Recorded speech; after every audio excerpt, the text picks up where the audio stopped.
rekodi mpya kwa Simba Sports Club. Baada ya timu ya Simba kufika hatua ya nusu fainali ya michuano ya CAF upande wa shirikisho, imeifanya klabu hiyo kuwa miongoni mwa klabu 5 bora barani Afrika.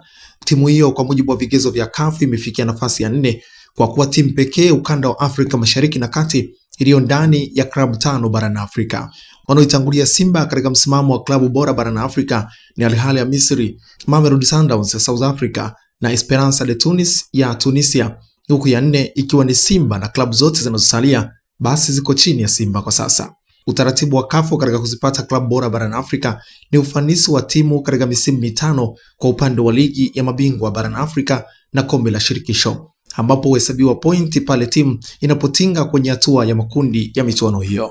Pointi za timu husika zilizokusanywa kwa misimu 5 ulinganishwa na timu nyingine. Kabla ya kufunga Al Masry, timu ya Simba ilikuwa nafasi ya 6 kwa ubora barani Afrika kwa kuwa na pointi 38, lakini baada ya ushindi wa jana imefikisha jumla ya pointi 43 na kuwa katika nafasi ya 4.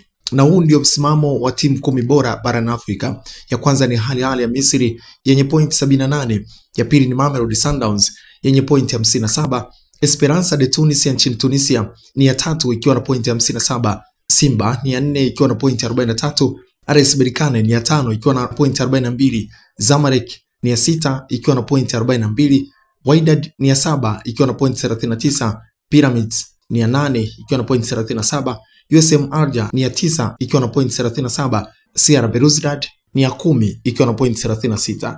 Lakini kipekee timu ya 11 ni Young African Sports Club kutoka Tanzania ambayo yenyewe ina pointi 34.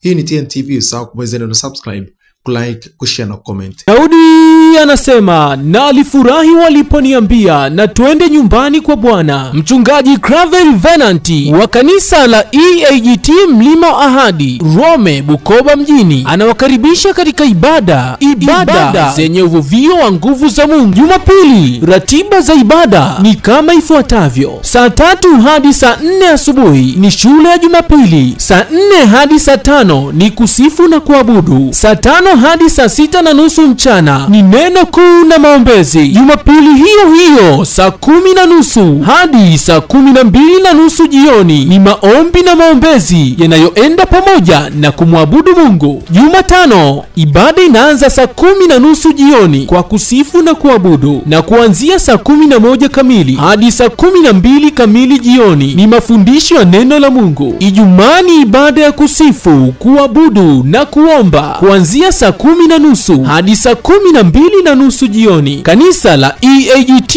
Mlima wa Ahadi linapatikana Rome Society Mafumbo, kata ya Kashai, manispaa ya Bukoba, mkoa wa Kagera. Kwa mawasiliano zaidi piga simu nambari 0754665478. Usipange kukosa ibadani, njoo na mwenzako, watu wote mnakaribishwa.